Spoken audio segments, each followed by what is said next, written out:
eu jamais poderia deixar de ressaltar a importância da presença do deputado Luiz Carlos Rauli entre nós, que, como todos sabem, é um dos deputados federais mais respeitados do Parlamento brasileiro, honra, dignifica e eleva o nome do Tribunal do Estado do Paraná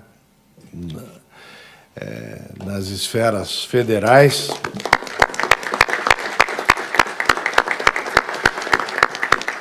E que, para nossa alegria, se dispôs a estar conosco, debatendo a reforma tributária.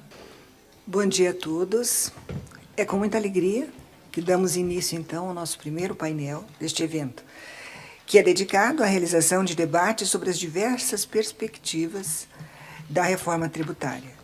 E na pessoa do presidente, desembargador Luiz Fernando Tomás Keppen, eu cumprimento a todas as autoridades presentes, bem como aos caríssimos colegas que aqui se encontram, servidores e demais autoridades que se fazem presentes, bem como advogados e alunos que aqui também estão. O tema, como sabem, é de extrema importância, encarada como a chave do desenvolvimento do país. A reforma tributária, de modo geral, visa inicialmente, pensamos nós todos, simplificar a cobrança de impostos sobre o consumo, com o fim de incentivar o crescimento econômico.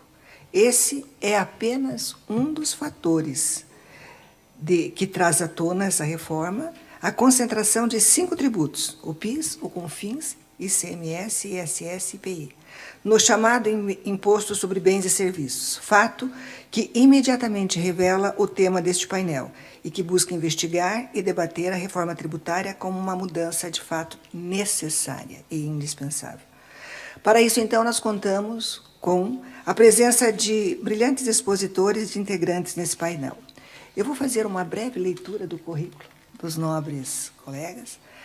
Aqui nós temos o currículo do deputado federal Luiz Carlos Rauli, formado em Economia pela Universidade Estadual de Londrina, um pé vermelho como eu. Foi vereador e prefeito de Cambé e secretário da Fazenda do Paraná. Como parlamentar, tem defendido e liderado a discussão da reforma tributária. Há muitos anos atrás, isso foi mais ou menos em 2003, na metade de 2003, eu estava junto com a doutora Zilda Arnes, lá na Câmara, nós tínhamos apresentando tanto a Justiça no Bairro, numa proposta do falecido também Max Rosemann, e o senhor teve a delicadeza, o carinho especial, sabendo que havia uma representante do Paraná, junto com a doutora Zilda Arnes, queria apresentar algo do Judiciário, o senhor foi lá me cumprimentar. Eu não podia deixar passar em branco e dizer que jamais vou esquecer. Isso torna-nos uma gratidão muito importante. Doutor Gustavo do Amaral Martins, doutor e mestre de Direito Público pela Universidade do Estado do Rio de Janeiro, pós-graduado em Integração Econômica e Direito Internacional Fiscal pela Escola Superior de Advocacia Pública do Estado, Fundação Getúlio Vargas e Universidade de Münster, advogado da Confederação Nacional da Indústria. Muito prazer em recebê-lo aqui, uma honra. Dr. Matheus Morozin, sócio de Prolic Advogados, pós-graduado em Direito Tributário pela Academia Brasileira de Direito Constitucional, professor convidado de cursos de pós-graduação em Direito Tributário, membro do Conselho Temático de Assuntos Tributários da Federação das Indústrias do Estado do Paraná, membro da Comissão de Direito Tributário da Ordem dos Advogados, Seção do Paraná, vice-presidente do Instituto de Direito Tributário do Paraná. Feitas estas apresentações deste breve currículo, porque, na realidade, o currículo dos três é muito superior às pequenas lembranças, pequenos apontamentos que aqui fez, damos início, então, à nossa palestra. Eu passo, então, a palavra já ao deputado Luiz Carlos Rauli, para que profira a palestra. Fique à vontade e é um prazer estar com o senhor aqui. Bom dia a todos e a todas, meu caro presidente Luiz Fernando Tomás Keppen, uma honra muito grande estar aqui no Tribunal de Justiça do Estado do Paraná, como filho desta terra, né? como paranaense, como pé vermelho. Uma honra muito grande a minha estar aqui com vocês nesse debate tão importante que é a economia brasileira, o sistema tributário inserindo, né, no desenvolvimento econômico e social do nosso país. Desembargadora Joeci Machado Camargo, primeira vice-presidente, uma honra muito grande também. Sempre um prazer. Doutora Zilda Arnes, tive a honra de conhecê-la em 83, quando ela iniciou a primeira pastoral da criança em Florestópolis, e eu, como prefeito, jovem prefeito, com 32 anos, falei, isso é bom, é da igreja, e fui para cima dela e do arcebispo Dom Geraldo Magela, falei, eu quero em Cambé também. Então, eu fiz a segunda pastoral da criança do Brasil. Então, eu já tinha a visão, né, e aquilo desencadeei outras coisas, a primeira escola de período integral, iniciamos o SUS do Brasil, no Paraná, no governo Richa, com 13 municípios, as ações integrais de saúde, depois SUS, tantos acontecimentos importantes. E aquilo é um aprendizado, né? Eu digo sempre, a vida pública nossa, como o magistrado entra num concurso, vai para a primeira instância, para a segunda, depois, anos e anos. O mesmo ocorreu comigo, 50 anos de vida pública, estudando, trabalhando, debatendo, para chegar nesse momento em que olhamos para trás. Meus caros colegas de mesa, doutores Gustavo Amaral, da CNI, e doutor Matheus Morosini. Olhamos por que o Brasil não cresceu como o Canadá e Estados Unidos nas Américas. Por quê? Isso sempre... Eu, quando comecei a vida pública como prefeito, falei, não, o Brasil vai ser primeiro mundo em 30 anos. Porque naquela época, vinha a época áurea, o Brasil estava crescendo a 6%, 7% ao ano. Exatamente em 1981, houve um debacle econômico no governo Figueiredo, 81, 2, 3, que provocou uma ruptura do fim do governo militar. E aquilo houve uma transferência pacífica dos militares para os civis através daqueles parlamentares confiáveis. Doutor Domingos, uma honra muito grande. Então, mas ali, 1981, foi um ponto de mutação para baixo, não para cima. O Brasil, do começo do século, ou da proclamação da República, até 1980, foi o emergente que mais cresceu no mundo. Tivemos, de 1900 a 1930, 4,8% de crescimento ao ano. A cada 20 anos, o Brasil dobrava o PIB. De 31 a 1980, por 50 anos, o Brasil cresceu a 6,3%, a cada 15, 16 anos, dobrava o PIB. Nesse período, crescemos o dobro dos Estados Unidos. Então, nós estávamos num crescimento econômico que nos levaria ao primeiro mundo em 30, 40 anos. Eu não estava errado no meu pensamento econômico como jovem economista na época. E aí eu fui estudar, né, quando eu me aprofundei, fui estudando. Em 87, chego na Secretaria da Fazenda com o Álvaro, você que era mais louco, eu ou ele, que me colocou um jovem prefeito, economista, né, da UEL, para ser secretário da Fazenda. E ali eu fiz um convênio com a Secretaria da Fazenda de Berlim. E lá nós fomos conhecer, eles ficaram 4 anos conosco aqui, os auditores, lá conheci a Secretaria de Berlim, quando ainda estava sitiada pelos aliados. Eu falei, mas como é que o sistema tributário europeu, alemão, que é o paradigma do sistema, né, do modelo IVA, não tem IVA, imposto de valor agregado único na base do consumo, e o Brasil tem essa miscelânea de impostos, né, ISS, ICMS, IPI, PIS, COFINS. E eu fiquei intrigado, comecei a estudar, e aí, 4 anos depois que eu fiquei na secretaria, fui para o Congresso, e a primeira PEC minha é de 1991, 33 anos atrás. O sistema tributário, em qualquer país do mundo, ele tem 3 bases tributárias clássicas. Propriedade, patrimônio das pessoas e empresas, e onde você tem 5 tributos da mesma natureza. O imposto patrimonial urbano, IPTU, o rural, o veículos e os 2 de transmissão, casa-mortes e intervivos. Eles compõem a mesma base no mundo inteiro, e se repete este imposto. Mas ele é de baixíssimo poder arrecadatório. É 4,4% da arrecadação 100 do Brasil. Quer dizer, dos 3 trilhões e 300 arrecadado no passado, né? 3,3%, 4,4% é a arrecadação dos impostos patrimoniais. A segunda base tributária são as rendas e proventos de qualquer natureza, onde estão os salários, os lucros, dividendos que o Brasil não cobra, né, os royalties, os aluguéis e outros rendimentos de outra natureza, que você tem o imposto de renda pessoa física e jurídica. Sendo que o imposto de renda pessoa física ele é um imposto direto. O imposto de renda pessoa jurídica ele é indireto, ele volta para o preço. Ele é fruto de uma cobrança de um preço de um bem ou de um serviço. E a terceira e última e única base tributária é a do consumo de bens e serviços, que é consumido pela população nacional. Ou seja, essa base de bens e serviços. Quando se calcula o PIB, o Produto Interno Bruto, se calcula a produção anual de bens e serviços, são produzidos para atender a população, o que sobra exporta e o que você não tem, você importa. Então, a natureza do bem e serviço é una. Os bens estão cheios de serviço e os serviços cheios de bens. Então, o serviço judiciário tem bens e tem serviço. A saúde tem bens e tem serviço. O transporte tem bens e tem serviço. Então, não tem uma atividade isolada da outra. Por que existe a economia de mercado? A economia de mercado, produção rural, industrial, prestação de serviço, comércio, varejista, existe para servir a população nacional. Por sua vez, a população do país é dona das empresas ou trabalha nessas empresas. Então, ela está interligada.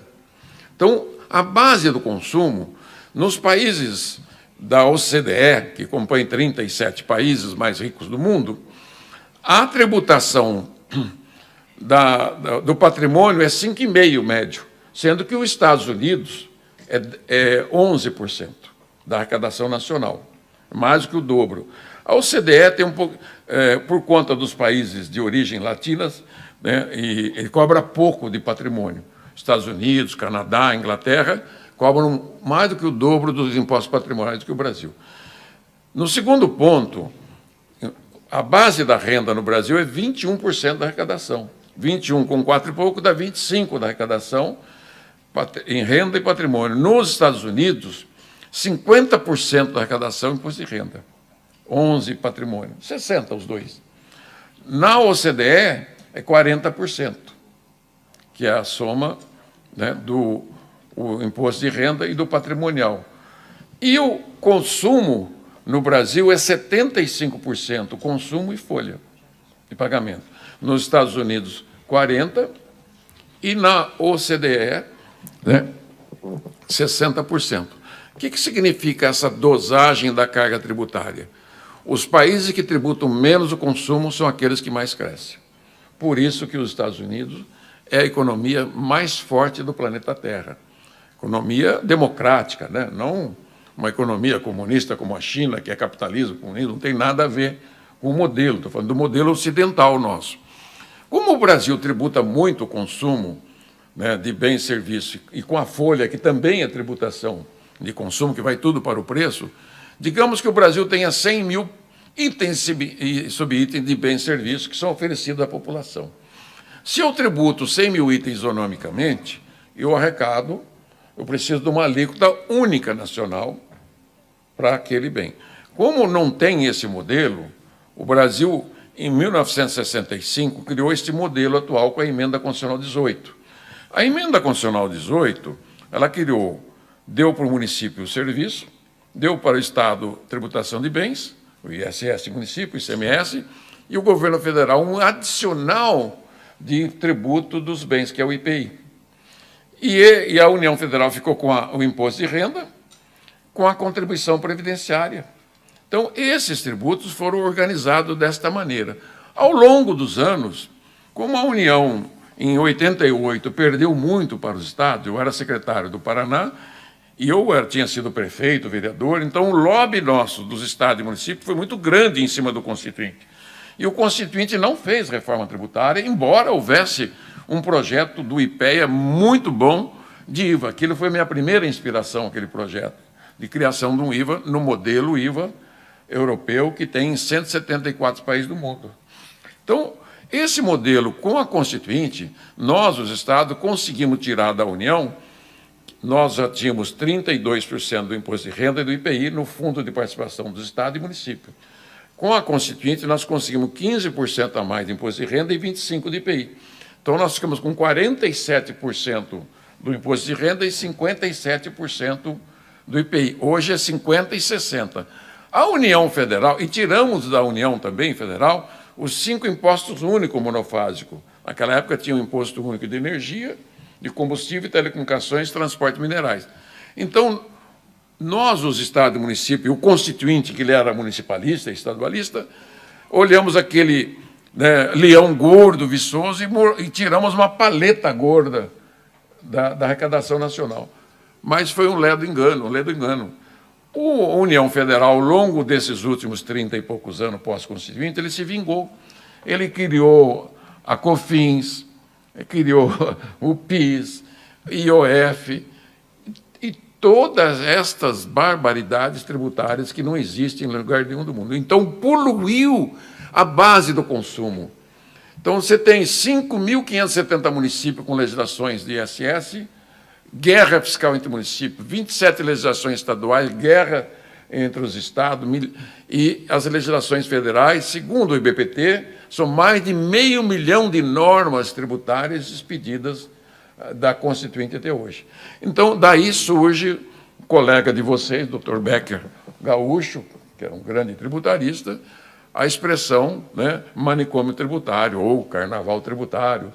E eu acrescentei, além disso, né, é um Frankenstein funcional, que mata as empresas, mata os empregos e mata o crescimento econômico brasileiro e o poder de compra das famílias. Então, esse modelo vigente, com esta confusão de impostos, de contencioso e etc., acumulou os piores problemas econômicos do planeta Terra. Destruíram o país que tem as melhores condições naturais e de mão de obra do mundo, que é o Brasil, uma nação solidária como os Estados Unidos, com 210 milhões de habitantes, os Estados Unidos tem 350, nós deveríamos ser a 4ª nação mais rica do mundo. Somos a 9ª, com baixíssima renda per capita. Paramos de crescer em 1981, até 2022, o crescimento cai de 6,3 para 2 ao ano. Estamos levando 50 anos para dobrar o PIB.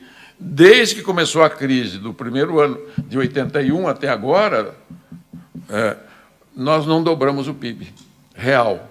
Ele só vai aumentando nominalmente com a inflação. Então, esse é o primeiro grande problema. Com isso vem a pobreza, vem a miséria.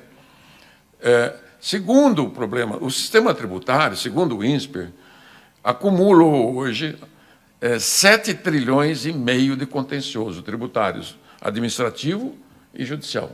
7 trilhões e meio, 75% do PIB. Está lá nos estudos anuais do INSPER, que são copiados dos dados estatísticos do CNJ. Eu já conferi todos esses dados, porque vou pesquisando. Outro grande problema, o estoque. Então, o Brasil tem mais de 90% do contencioso tributário do mundo. Pode olhar os gráficos do INSPER. Aterrorizante. Segundo problema, a inadimplência. O Brasil tem o futebol como, né, o esporte, churrasco, né, e cerveja. Então, acrescente a inadimplência, 4 trilhões e meio de inadimplência, estoque acumulado, um aumento anual de 300 bilhões de inadimplência. E uma burocracia infernal para poder atender tanto do lado do empresariado quanto do lado do Estado, que, segundo o IBPT, custa 2% do PIB ao ano. O Banco Mundial, alguns anos atrás, calculou isso em 1%. E esses dados terríveis, né, estagnação do crescimento econômico, de um país que tem o 5º maior território do mundo, a 7ª maior população do mundo, as maiores riquezas, superávit na balança comercial. É o único país do mundo que pode dobrar, triplicar a produção de alimentos e de minerais, né, rapidamente, não cresce e não prospera. Então, qual é a trava? O sistema tributário. Eu, como economista, como um homem de 50 anos de vida pública, desafio quem quer que seja para dizer que Não. É macroeconômico. Por que os ministros brasileiros eram banqueiros, ministros da Fazenda? Eles vinham com a visão de que o banqueiro ele quer olhar se você tem garantia real ou fluxo de recebíveis. Ele quer saber da inflação, da taxa de câmbio, se tem o déficit público nominal, primário. E eu sou economista tributário. Eu não sou do direito tributário, eu sou irmão de vocês, do direito tributário, vocês são operadores do direito, tanto o tributário e as outras áreas. E eu sou um operador da economia tributária, que estuda o funcionamento da economia, da agricultura, da indústria, do comércio, do serviço, e essa inter-relação. Por isso que é importante que no Brasil nunca casou o direito tributário com a economia tributária. Quando eu faço palestra para 3.000 advogados, como já fiz lá em Belo Horizonte, eu falo, mas olha, porque vocês trabalham com a letra fria da lei, né? Não pode exorbitar, né? Não pode nem mais nem menos. Então, é estritamente do que está escrito ali. Então, como fazer para eliminar os efeitos indesejáveis de uma vez só? Não adianta remendo. Todas as reformas que foram feitas nesses últimos 30 anos, fatiadas, foram remendos. Então, a minha visão, que conseguimos emplacar depois de 30 anos, é o óbvio, a criação do IVA, que já tem em 174 países do mundo. O IVA foi criado na França, na década de 20, pensando como ter um tributo que não interfira nos negócios entre empresas. E tem que ser neutro. Como assim neutro? Hoje, a empresa vai ao Estado, pega benefício fiscal. Então, a empresa que pegou benefício fiscal, ela está superando a outra empresa que não tem. Isso é um capitalismo predatório. Isso não faz parte do liberalismo. Isso não existe mais em lugar nenhum do mundo. Segundo, a empresa é inadimplente. Uma está inadimplente o tempo todo e a outra está pagando em dia. Obviamente, aquela que não tem incentivo, que paga em dia, vai quebrar. Por isso que a mortalidade de empresa no Brasil é gigantesca. Isso mata emprego, mata salário, mata poder aquisitivo. Então, o IVA vem no lugar desses impostos de consumo. Inicialmente, de 5. ISS, ICMS, IPI, PIS, COFINS, que representa 13% do PIB, 40% da arrecadação nacional. Mas você poderá incluir também o IOF, as outras penduras da folha, como o Sistema S, salário educação, fundo rural, a própria tributação patronal da folha, no todo, em parte, você pode transferir para o IVA, porque nós criamos um IVA, que está lá na Emenda Constitucional 132, que ela tem um efeito muito mais positivo que a tributação direta na folha, que impede a empregabilidade.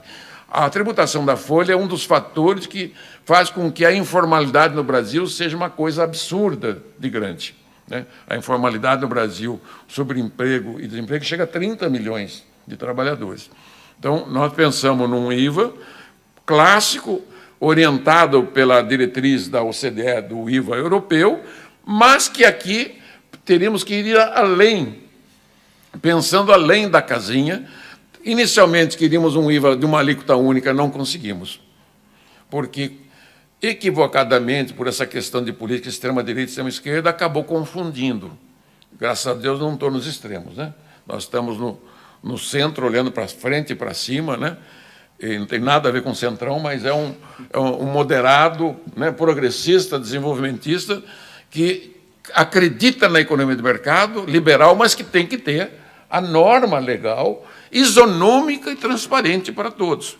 Então, digamos que o Brasil tenha 100 mil itens, tem mais de 100 mil itens e subitem, que os atacadistas chamam de SKUs, né? Que são unidades. Isso aqui é um item, o telefone menor é um outro item, né? Um copo grande, um copo menor. Esses 100 mil itens são consumidos pela população. Se eu tenho 13 do PIB, que eu preciso arrecadar no lugar, só de incentivo fiscal, de renúncia fiscal federal dos estados, em cima desses 5 tributos, tem 350 bilhões por ano, 3,5% do PIB. Só de inadimplência, 100 bilhões do PIB. De 100 a 200 bilhões do PIB de inadimplência. E de custo burocrático, 100 bilhões. Entendeu? Só aí dá 6,5% do PIB nesses 5 tributos, 650 bilhões.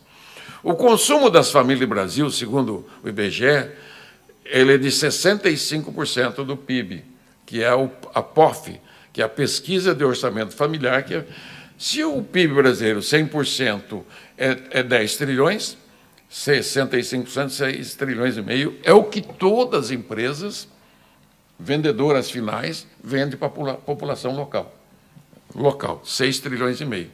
Ali tem uma tributação direta que é arrecadada de 25% do PIB, que é o efetivamente arrecadado. Só que, em cima desses preços, desses 100 ou 200 mil itens, você tem a inadimplência, que cobra do consumidor, e ele fica com o dinheiro.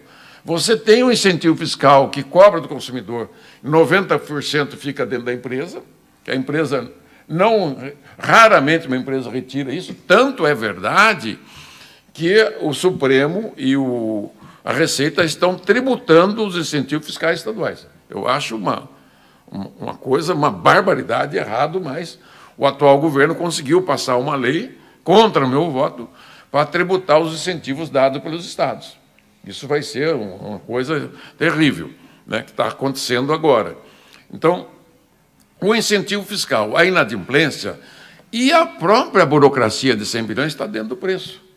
Como eu faço para tirar esses efeitos indesejáveis, que eu chamo de gorduras trans, nos preços relativos, que estão dentro das empresas, impactando as empresas, impactando a concorrência e super impactando o consumidor final, né?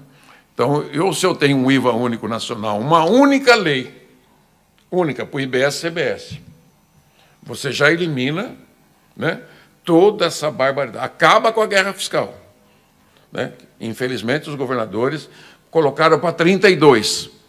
Eu vou lutar agora para antecipar a vigência, porque eles calcularam que eles têm que honrar os incentivos fiscais. Ok, são contratos perfeitos, né? Os protocolados entre empresa e Estado têm que honrar. Para isso, nós queremos um fundo para resolver isto, né? Para ajudar. Depois queremos um outro fundo de equalização de perdas de receita. Tivemos que fazer várias concessões para que o federalismo não seja maculado, que nenhum ente federado, estados e municípios, tenham perdas com relação ao que tem hoje. Então, isso ficou bem pacificado, está bem tranquilo, né? A ideia central é que você tem um IVA nacional único destino. Por que destino? Todos os países do mundo adotam a cobrança de destino, e o Brasil cobra de origem. Daí que surge a guerra fiscal.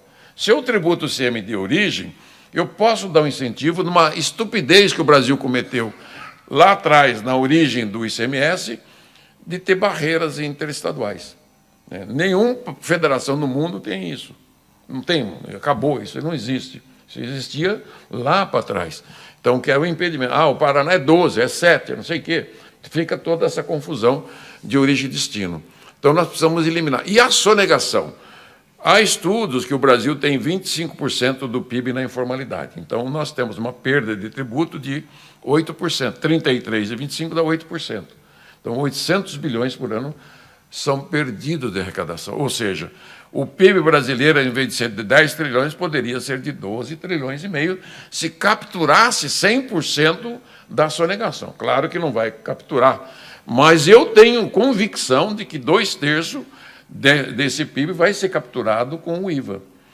O IVA para o empresário ele é neutro, como era na concepção, porque não vai ser mais o empresário que paga o imposto como hoje. Hoje, a empresa compra, fica com crédito de ICM. Vendeu, ele tem um débito. No final do mês, o contador faz a conciliação nos livros próprios e faz a DARF, a GR, para recolher o imposto. Então, a empresa fica com o dinheiro do arrecadado em caixa e do devendo, né, do que ele tem de crédito. Esse modelo nós conhecemos em 2017, aqui em Curitiba, eu conheci um empresário de Santa Catarina, Dr. Miguel Boab. Aliás, ontem eu estive com ele na Secretaria da Fazenda. O que ele bolou? Falou: Raul, é simples, eu trabalho há 50 anos com essa matéria de contabilidade e de planejamento de distribuição no Brasil. Ele atende 80% do supermercado do Brasil, a logística de software dele, né? Cada produto em cada gôndola ele tem o controle pela nota fiscal. Ele fala assim: O Brasil tem um sistema robusto de nota fiscal eletrônica, o mais avançado do mundo. A Europa agora é que está começando a adotar a nota fiscal eletrônica. E tem um sistema robusto financeiro bancário. Nós temos o TED, o DOC, e agora o PIX, e vem o DREX, que é essencial. O DREX vai ser sensacional para o novo IVA, porque ele é o débito e crédito, você pode casar. Eu compro um carro de você, e você não me dá o documento enquanto eu não te pagar, e fica aquele impasse. E o DREX resolve isso com um smart contract, tudo virtual. Você assina, eu te pago, e o dinheiro te libera, e você me libera o carro imediatamente. Então, essa é a revolução tecnológica. E o Miguel fala assim, você comprou, você tem que inverter a lógica do que tem hoje. Hoje, o empresário que ele recepciona, ele que declara que ele paga, ele não vai mais precisar fazer isso. Por 55 anos, o Estado brasileiro usou das empresas para tributar e arrecadar o imposto dele.